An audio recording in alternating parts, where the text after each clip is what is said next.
কঠোর কর্মসূচি আসছে। প্রধানমন্ত্রী আজকে দেশে আসার কথা, আমরা এখন তাদের মধ্যে আহ্বান জানাই, সরকার যদি আমাদেরকে আশ্বস্ত করে দৃশ্যমান কোনো পদক্ষেপ নেয়, আমরা সবাই ঘরে ফিরে যাব।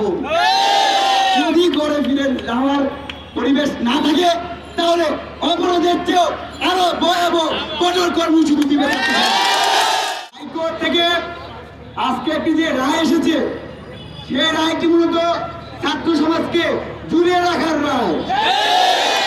ছাত্র সমাজ কি ঝুলন্ত অবস্থায় থাকবে? আমাদের কথা স্পষ্ট। আমাদের হাইকোর্টে যে রায়টা আসছে, তারা সেই রায়কে আমরা ইতিবাচক ভাবে দেখছি, কিন্তু এটা আমাদের দাবি নয়।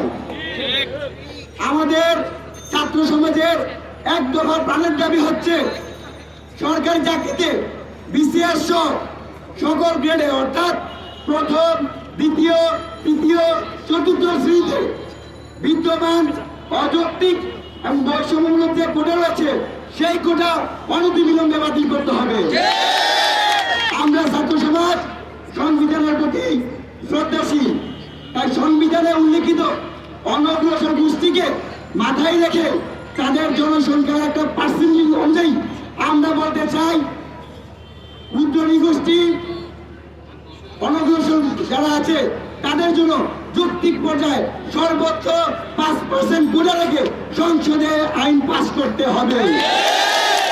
আমরা কোটা নিয়ে তার বাধা করতে দিব না। সুতরাং আমরা কোটার একটা স্থায়ী সমাধান চাই। স্থায়ী সমাধানের একমাত্র রাস্তা হচ্ছে নির্বাহী বিভাগের উপর। আমরা বিচার বিভাগের উপর আর কোনো দাবি দেওয়া রাখছি না। সুতরাং মাননীয় প্রধানমন্ত্রীর কাছে আমরা উদাত্ত আহ্বান জানাই, অনতিবিলম্বে ছাত্র সমাজের এক দফা দাবি মেনে নেন। যখন আপনার দাবি মেনে নেবেন, তখনই আমরা রাজপথ থেকে সরে পড়াতে ফিরে যাব। আরেকটা বিষয় আমরা স্পষ্ট করতে চাই, আপনারা জানেন আমরা গত 5 জুন থেকে ছাত্র সমাজের প্রত্যেকটা বিশ্ববিদ্যালয় কলেজে লাগাতার কর্মসূচি দিয়েছি। মিছিল, বিক্ষোভ মিছিল, ক্লাস পরীক্ষা বর্জন, ছাত্র ধর্মঘট, সর্বশেষ গত 3 দিন যাবৎ পুরো বাংলাদেশকে অচল করে আমরা বাংলা ব্লকের কর্মসূচি দিয়েছি। সেই বাংলা ব্লকের কর্মসূচিতে ঢাকা কলেজের শিক্ষার্থীরা স্বতঃস্ফূর্তভাবে সেই কর্মসূচিগুলো বাস্তবায়ন করেছে। ইডেন কলেজের শিক্ষার্থীরা সেই কর্মসূচিতে স্বতঃস্ফূর্তভাবে অংশগ্রহণ করেছে।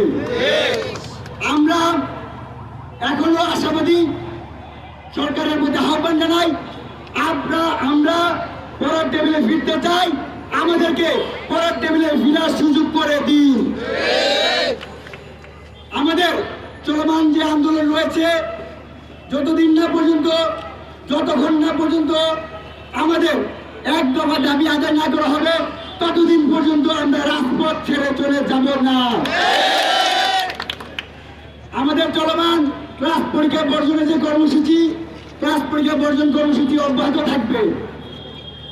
একই সাথে আগামীকালের কর্মসূচি নিয়ে আমরা আজকে রাতে পর্যালোচনা করে আগামীকালের কর্মসূচি আমরা দিব। তবে আপনাদেরকে একটা কথা স্পষ্ট করে বলতে চাই, গত কয়েকদিন আমরা টানা কর্মসূচি দিয়েছি, বাংলা ব্লকের কর্মসূচি দিয়েছি, পুরো বাংলাদেশ থেকে প্রত্যেকটা জায়গায় অবরোধ হয়েছে। যদি মাননীয় প্রধানমন্ত্রী আজকে দেশে আসার কথা, আমরা এখন তাদের মধ্যে আহ্বান জানাই, সরকার যদি আমাদেরকে আশ্বস্ত করে দৃশ্যমান কোনো পদক্ষেপ নেয়, আমরা সবাই ঘরে ফিরে যাব। যদি ঘরে ফিরে যাওয়ার পরিবেশ না থাকে, তাহলে অবরোধের চেয়েও আরো ভয়াবহ কঠোর কর্মসূচি দিবে। সেই কর্মসূচিতে আপনাদেরকে স্বতঃস্ফূর্তভাবে অংশগ্রহণ করার আহ্বান জানাই।